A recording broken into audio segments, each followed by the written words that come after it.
आज दुनिया जो है वो डिफरेंट डिजीज़ से जूझ रही है, जहाँ एक तरफ से कोविड है जो अब ख़त्म हो रहा है, लेकिन अगर हम देखें जो एक कंटिन्यूस बीमारी जो है वो आज समाज में है, उसको डायबिटीज़ के नाम से जाना जाता है। नॉर्मली डायबिटीज़ जो है वो दो तरह की होती है, टाइप 1 और टाइप 2, और लोग जो है वो इंसुलिन भी करते हैं और मेडिसिन्स भी खाते हैं। लेकिन काफ़ी लोग जो है वो ये सोचते हैं कि हम दवाइयाँ भी खा रहे हैं, फिर भी ये शुगर जो है वो कम क्यों नहीं हो रहा है। आज हमारे साथ जो है रिनोन डायबिटोलॉजिस्ट जो है डॉक्टर शेख यासर इस्लाम हमारे साथ है। मेरे दोस्त भी हैं और हम बचपन के दोस्त भी हैं, लेकिन आज जो है ये एक लीडिंग डायबिटोलॉजिस्ट जो है वो इंडिया के डिफरेंट डिफरेंट सिटीज़ में जाकर जो है वो डायबिटीज़ पे जो है वो लेक्चर्स भी देते हैं और डॉक्टरों को ट्रेन भी करते हैं। यासर, क्या वजह है डायबिटीज़ की? सबसे पहले बेसिक वजह है, ये होता कैसे है, और आज अगर दुनिया में 50 करोड़ से ज़्यादा डायबिटीज़ के पेशेंट है, इसकी वजह जो है सबसे बड़ी क्या है? जैसे कि आपने स्टार्टिंग में बताया, जो there are two type of diabetes, एक टाइप 1 होता है और एक टाइप 2 होता है। जो कॉमन डायबिटीज़ है, जो हम कॉमनली देखते हैं, वो टाइप 2 डायबिटीज़ मेलाइटिस है, और जिसका एक मेजर रिस्क फैक्टर होता है ओबेसिटी, हमारा लाइफस्टाइल, बेसिकली हमारा जो खान पीन है और हमारा लैक ऑफ फिजिकल एक्टिविटी है, जिसकी वजह से हमारी बॉडी में इंसुलिन तो होता है लेकिन वो प्रॉपरली काम नहीं कर पाता, जिसकी वजह से ब्लड शुगर लेवल जो हाई हो जाता है। तो एक major risk factor for type 2 diabetes mellitus is obesity and obviously lack of physical activity. हमारे जो आजकल का खाना पीना है, उसकी वजह से डायबिटीज़ का इंसिडेंस बढ़ जाता है। बट डेफिनेटली एक प्री हेरिडिटरी रिस्क फैक्टर भी रहता है इसमें, कि जिनकी फैमिली हिस्ट्री ऑफ डायबिटीज़ होती है उनका रिस्क हमेशा ज़्यादा रहता है डायबिटीज़ होने का। बट अगर फैमिली हिस्ट्री ना भी हो और अगर आपका वज़न बढ़ रहा है तो एक आपका रिस्क डायबिटीज़ होने का होता है। देखिए, आप इस वक्त जो है वो दिल्ली में है, एक लीडिंग हॉस्पिटल में है। दिल्ली और जो रूरल एरियाज़ है, क्योंकि जो रूरल एरियाज़ में जो है वो मैक्सिमम पॉपुलेशन है एज़ कम्पेयर टू जो अर्बन्स हैं, तो वहाँ पर जो पेशेंट्स हैं उनको जो है वो गाइडेंस नहीं मिलती है। जो डॉक्टर्स हैं वो तो बेशक नॉर्मल मेडिसिन प्रेस्क्राइब करते हैं, और जो सबसे बड़ी बात यह है कि लोगों में जो है वो अवेयरनेस नहीं है। इसके लिए आप गवर्नमेंट्स के साथ भी जुड़े हुए हैं, तो किस तरह के प्रोग्राम्स हैं जो रूरल इंडिया में जो है वो उनको करना चाहिए, हमारी यूटी गवर्नमेंट को या बाकी गवर्नमेंट्स को? देखिए, पहले कहा जाता था कि डायबिटीज़ जो है वो शहरों की बीमारी है, डायबिटीज़ जो है अमीर लोगों की या फिर जिनका चलना फिरना नहीं है उनकी बीमारी। बट अब हमने ये देखा है कि इवन रूरल एरियाज़ में भी डायबिटीज़ का इंसिडेंस काफ़ी बढ़ रहा है, और रूरल एरिया में बेसिकली में भी हमारा खाने पीने का जो अंदाज है वो शहरों से अब वहां पर भी गाड़ियां पहुंच गई है, जहां लोग पहले पैदल चलते थे, अब हाँ एग्जैक्टली। तो उसकी वजह से डायबिटीज़ का इंसिडेंस हम रूरल एरिया में भी काफ़ी बढ़ के देख रहे हैं। अब डायबिटीज़ का सबसे बड़ा जो मेन फैक्टर होता है अवेयरनेस, कि बेसिकली डायबिटीज़ है क्या, इसको कैसे डायग्नोस किया जाए और कैसे ट्रीट किया जाए। ये 3 चीज़ें इंपॉर्टेंट होती हैं, और ये अवेयरनेस के लिए बेसिकली गवर्नमेंट प्लस काफ़ी कैंपेन लगाती है। जैसे कि रिसेंटली मतलब गवर्नमेंट ने एक पॉलिसी ली है कि सबका एक शुगर टेस्ट होना चाहिए फ्री ऑफ द कॉस्ट, ताकि हमें डायबिटीज़ का, क्योंकि इसका सबसे बड़ा जो इम्पॉर्टेंट थिंग होती है डायबिटीज़ की, इसके सिम्टम्स कुछ नहीं होते। मतलब जैसे अगर आपको बुखार आए, सर दर्द आए, तो आपको पता चलता है कि आपको कोई इन्फेक्शन है या आपको कोई बीमारी है। डायबिटीज़ का मेजॉरिटी ऑफ द केसेस में कोई सिम्टम नहीं होता जब तक आप इसका टेस्ट नहीं कराएं। तो इररिस्पेक्टिव आपके कोई सिम्टम है या नहीं है, आपको एट ए लेवल 30 साल के ऊपर एक शुगर का टेस्ट जरूर कराना चाहिए, जो यूजुअली हर गवर्नमेंट हॉस्पिटल में या हर जगह फ्री नॉर्मल शुगर टेस्ट या H2B1C test, blood sugar fasting और पीपी, ये काफ़ी होता है। अगर ये आपका बढ़ा हुआ है तो आपको फिर HbA1c कराने की भी जरूरत है। अदरवाइज एक ब्लड शुगर फास्टिंग और पीपी, जो एक बेसिक प्राइमरी हेल्थ सेंटर में भी टेस्ट अवेलेबल होता है, ये करवाना चाहिए। अब जब आपका अवेयरनेस आएगा कि शुगर है क्या, हमें शुगर है कि नहीं है, फिर उसका इलाज की बात होती है। इलाज इसका 3 वे में होता है। एक आपका डाइट कंट्रोल। डाइट कंट्रोल आपका बहुत ज़रूरी होता है डायबिटीज़ को कंट्रोल करने के लिए, और डाइट से रिलेटेड सबसे ज़्यादा लोग परेशान होते हैं कि हमें क्या खाना चाहिए या क्या नहीं खाना चाहिए। वही मैं ये सवाल पूछने वाला था। तो अब diet control and physical activity अपना बढ़ाना, एंड तीसरे नंबर पे आपके मेडिसिन आती हैं। यूजुअली जो भी हम ट्रेनिंग देते हैं, हमारे जितने भी मेडिकल एजुकेशंस के प्रोग्राम्स होते हैं थ्रू CMEs, थ्रू वेबिनार्स, तो हमारे जो बाकी एरियाज के डॉक्टर्स होते हैं उनको हम टाइमली ट्रेनिंग्स देते रहते हैं। मेडिसिन जो लेटेस्ट आती है उनके बारे में थ्रू वेबिनार CME हमारा कंटिन्यूड मेडिकल एजुकेशन प्रोग्राम चलता रहता है थ्रू स्टेट लेवल पे भी, सेंट्रल लेवल पे भी। और यूजुअली जो MBBS लेवल के डॉक्टर्स होते हैं they are usually aware of how to treat the diabetes. Main चीज होती है कि हम सुनते हैं कि डायबिटीज की वजह से किसी की किडनी फेल हो गई, किसी का हार्ट हो गया, तो ये किस तरह से रिलेटेड है इससे कि मतलब जो ये हाँ, बीमारी डायबिटीज जो है, ब्लड शुगर आपका इमीडिएटली कोई यूजुअली प्रॉब्लम नहीं करता है। अगर बहुत ज़्यादा है तो डायबिटीज कीटोसिस वगैरह होता है, लेकिन डायबिटीज का जो सबसे बड़ा रिस्क होता है वो यही एंड ऑर्गन डैमेज होने का होता है, जिसमें किडनीज, हार्ट, आइज और नर्व्स इन्वॉल्वमेंट सबसे ज़्यादा होती है। और हमारा जो मेन मकसद होता है शुगर को नॉर्मल रखने का और शुगर को कंट्रोल करने का, वो यही होता है कि एंड ऑर्गन डैमेज ना हो, किडनीज इफेक्ट ना हो, हार्ट इफेक्ट ना हो, नर्व्स इफेक्ट ना हो और आइज इफेक्ट ना हो।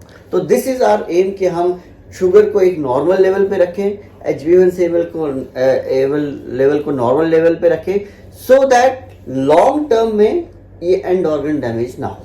तो अब सबसे बड़ी जो है वो डाइट की बात है। अब तो इसमें फिर ज़रूरी है डाइटिशियन का भी रोल होगा, क्योंकि रूरल एरियाज़ में जो है वो डाइटिशियन जो है वो अवेलेबल नहीं है। अब मैं नॉर्मली थोड़ा सा शॉर्ट जानना चाहता हूँ कि कि आप ये बता दीजिए कि कौन सी चीज़ें जो है वो हमें अवॉइड करनी चाहिए।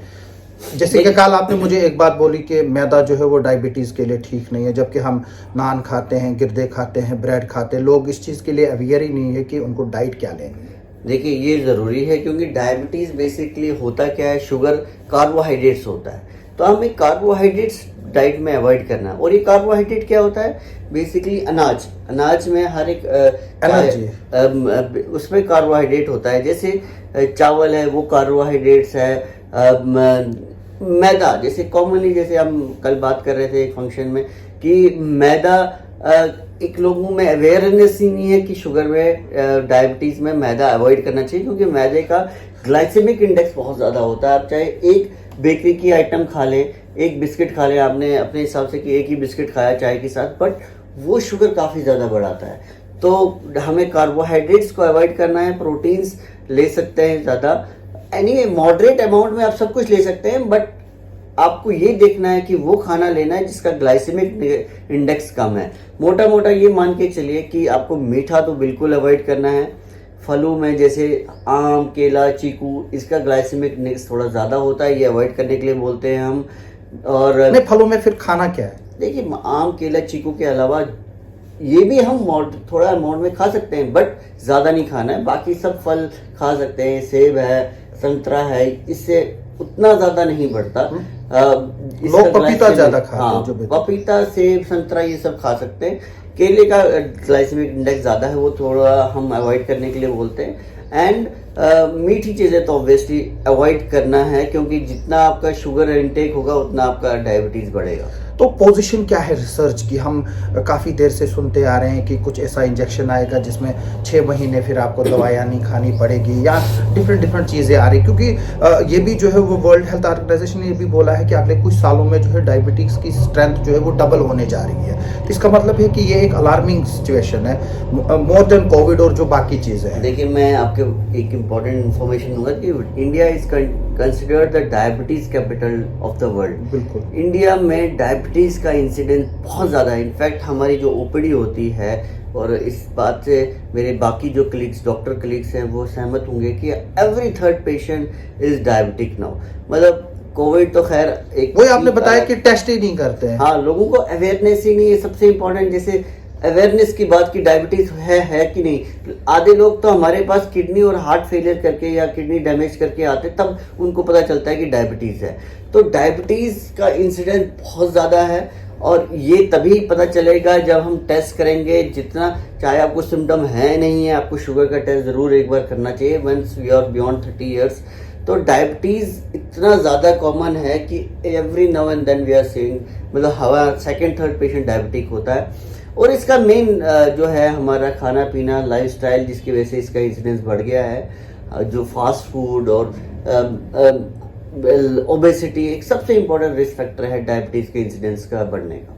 तो जो मैंने अभी रिसर्च के बारे में पूछा उस पर कुछ देखिए, जहाँ तक एक इम्पॉर्टेंट चीज़ मैं बताना चाहूँगा, कई लोगों में ये रहता है कि क्या डायबिटीज़ कभी ख़त्म हो सकता है। देखिए, अगर आप प्री डायबिटिक स्टेज में हैं कि ब्लड शुगर आपका अभी 100 से लेकर 125 फास्टिंग इस लेवल में है और HbA1c भी लेस देन 7 है, तो आप अपना लाइफस्टाइल से लाइक डाइट कंट्रोल और फिजिकल एक्टिविटी से भी शुगर को कंट्रोल कर सकते हैं। लेकिन एक बार आप और डायबिटीज में आए तो आपको मेडिसिन लेना बहुत ज़रूरी होता है। मेडिसिन के बिना और obviously lifestyle and diet control के बिना शुगर कंट्रोल नहीं होता। और वन इम्पॉर्टेंट थिंग इज, आपको मेडिसिन कभी बंद नहीं करनी है, क्योंकि ज़्यादातर पेशेंट्स में हम ये देखते हैं कि वो लोग मेडिसिन बंद कर देते हैं, ये सोचते हैं कि अब तो शुगर हमारा नॉर्मल आ गया। ये एक बहुत बड़ा रिस्क होता है आपकी कॉम्प्लिकेशंस को बढ़ाने का। इट मींस कि once diabetic you will be always diabetic.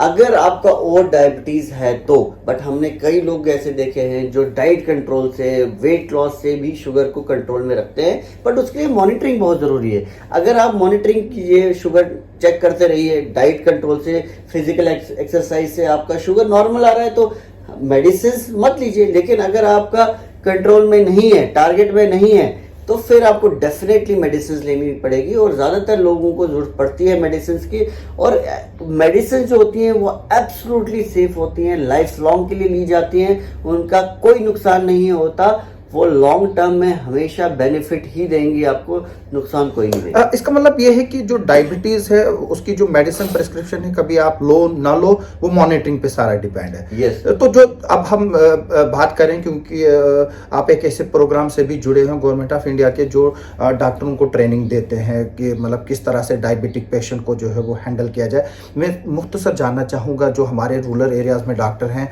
उन तक इस वीडियो के जरिए क्या मैसेज देंगे आप, किस तरह से जो है वो पेशेंट को ट्रीट करना है और उसको क्या इंस्ट्रक्शंस देनी है एट फर्स्ट स्टेज और फिर बाद में आगे चलकर। देखिए, सबसे इम्पोर्टेंट अवेयरनेस की शुगर को डिटेक्ट करना है, चाहे सिम्टम हो ना हो। आपको जब भी पेशेंट आता है आपके पास, उसका शुगर लेवल ज़रूर करवाइए। सिम्टम्स में वेट मत कीजिए। शुगर लेवल एक बेसिक टेस्ट होता है करवाने का। ब्लड 80 रुपया लेते हैं आशय। गवर्नमेंट हॉस्पिटल में, प्राइमरी हेल्थ सेंटर में फ्री है, उसके लिए कोई टेस्ट पे आपका कोई चार्जेस नहीं लेंगे। और एक बार आपका शुगर लेवल हाई आता है, हाई जो कट ऑफ होता है डायबिटीज़ का, वो है फास्टिंग 126 से ज़्यादा हो, खाने के बाद का शुगर 200 से ज़्यादा हो और HbA1c 6.5 से ज़्यादा हो, तो तब हम एक डायबिटीज़ डायग्नोज करते हैं। बट उससे पहले भी अगर शुगर थोड़ा हाई आने लगे तो प्री डायबिटीज़ में ही सबसे इम्पोर्टेंट आप लाइफस्टाइल और डाइट को कंट्रोल कर सकते हैं। तो एक बार डायग्नोज होता है तो usually apart from diet and lifestyle changes, medicine देना बहुत ज़रूरी होता है। मेडिसिन से शुगर बढ़ती नहीं है, मेडिसिन अवेलेबल हर जगह है, छोटे से छोटे एरियाज में मेडिसिन शुगर की अवेलेबल है। और पेशेंट को एजुकेट करना कि मेडिसिन कभी नहीं छोड़े, ये बहुत इंपॉर्टेंट है। तो क्या ऑनलाइन भी इसमें पेशेंट सामने ज़रूरी होना चाहिए कि ऑनलाइन गाइडेंस भी ली जा सकती है? जैसे आप अगर किसी को ऑनलाइन गाइडेंस लेनी हो तो किस तरह से ले? बिल्कुल बिल्कुल। देखिए, सेंट्रल गवर्नमेंट की तरफ से एक ई-संजीवनी OPD चलती है, इसके अलावा टेलीमेडिसिन भी अवेलेबल हैं जो फ्री ऑफ द कॉस्ट हैं। उसके थ्रू भी आप ऑनलाइन कंसल्टेशन अगर आप स्पेशलिस्ट से करना चाहें तो it's available all over India, वो कर सकते हैं। तो लोगों को क्या मैसेज देंगे आप कि डायबिटीज इज साइलेंट किलर? इसके सिम्टम्स का वेट मत कीजिए कि डॉक्टर साहब मेरी शुगर, मुझे तो कुछ हो नहीं रहा है। ये सबसे बड़ा सेंटेंस हम सुनते हैं कि 350 शुगर आ रही है, डॉक्टर साहब मुझे तो कुछ नहीं हो रहा है। इसका वेट मत कीजिए कि आपको कुछ होने लगे, तब काफ़ी देरी हो गई होगी। अपनी शुगर को नॉर्मल रखिए, HbA1c को नॉर्मल रखिए, चाहे आप डाइट से रखना चाहें, बट मेडिसिन एक बार शुरू होती हैं तो उसको बंद मत कीजिए। बहुत बहुत शुक्रिया डॉक्टर यासिर इस्लाम। ये हमारे अजीज़ डॉक्टर डायबिटोलॉजिस्ट जो है वो डॉक्टर यासिर इस्लाम है। अगर आप इनसे भी चाहें, आप इनसे ऑनलाइन गाइडेंस जो है वो ले सकते हैं। हम इनके नंबर भी आगे चल के डिस्प्ले करेंगे। तो मेरी लोगों से यही रिक्वेस्ट है कि जो भी डायबिटिक है या प्री डायबिटिक है, वो जो है वो काफ़ी एहतियात बरते से और डॉक्टर से जो है वो रेगुलर कंसल्टेंसी ले। और सबसे बड़ी बात जो है वो फूड जो है, जो खाने की जो हैबिट्स है उसको जो है वो चेक करे, एक्सरसाइज करे, अपने आप को फिजिकली फिट रखे और जितना गाड़ी अवॉइड हो सके छोटे छोटे रूटों पे या लोकल में जब हमें घर से बस स्टैंड निकलते हैं या कहीं छोटी जगह पर निकलते हैं वहाँ पैदल चलने की कोशिश करें, ताकि आपका जो है वो ब्लड शुगर और जो आपका हेल्दी लाइफस्टाइल जो है वो रह सके। डॉक्टर यासिर, आपका बहुत बहुत शुक्रिया हमसे बात करने के लिए। बहुत शुक्रिया।